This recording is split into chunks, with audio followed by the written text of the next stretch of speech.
this new hobby I've been trying to get into recently, and by recently I mean like 2 years.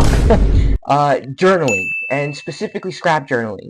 Scrap journaling is actually insane. Like, it's coming up with an idea and physically bringing it to life. Pure artwork.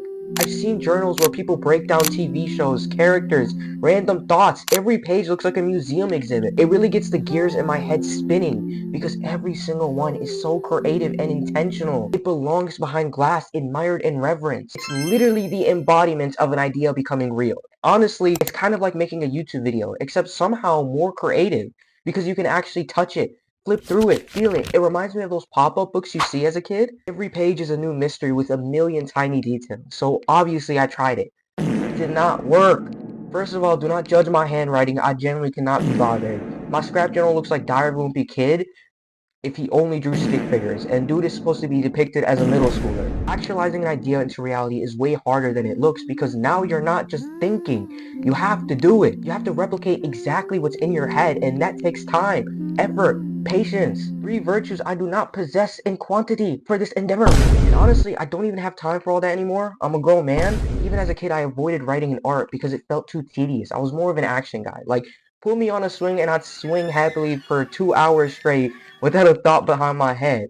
But the second you give me a pen and ask me to do something, suddenly I'm exhausted. So before I officially part ways with this hobby, I thought it'd be a good idea to share some passages from my journal, what my headspace was like when I wrote them, and to see whether I still believe the things I once so passionately put on paper. Because if I'm gonna quit something, I may as well make it content. Thursday, June 13th, 2024.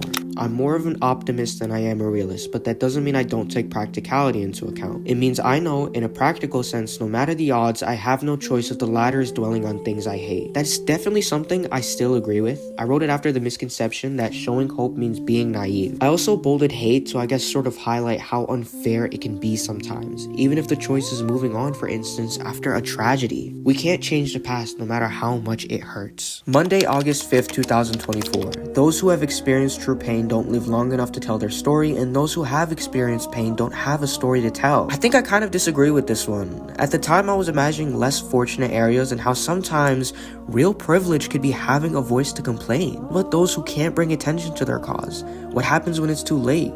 But in all honesty, I think the idea comes from survival's guilt more than anything. Now that we know such suffering exists, the fact that I live wasn't off being special, but just another factor of living. But now I feel that shouldn't invalidate you. When one survives, they can still bring attention to a cause. Thursday, October 31st, 2024. I think I definitely still agree with this because I actually did make this into a YouTube video. So it's the whole you don't know who you are portion of the video. So if you want to watch it, go ahead. Sunday, December 8th, 2024.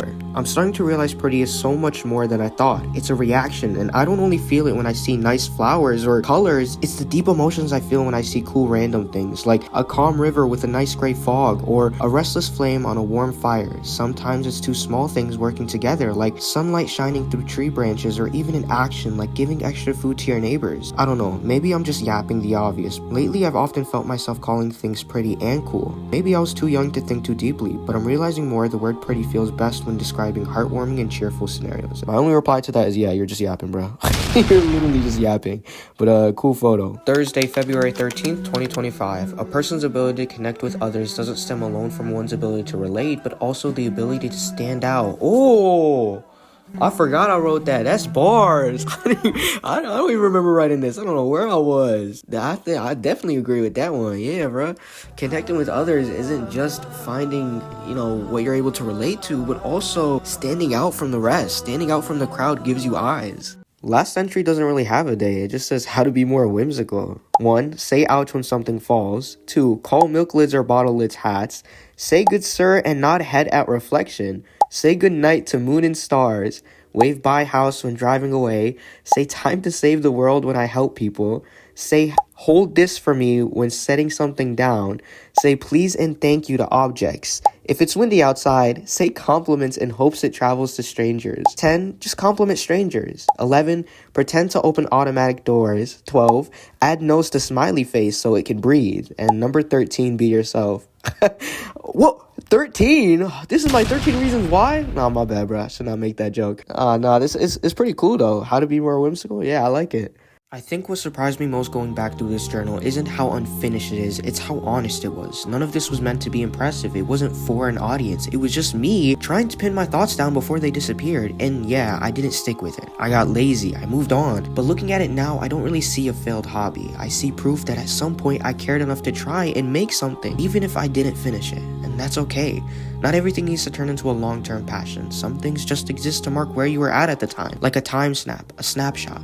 So yeah, scrap journaling didn't stick, but I don't regret it because for a little while my thoughts lived somewhere other than my head, and now they live here. And honestly, make sure to comment your favorite saying, which I call PB&J.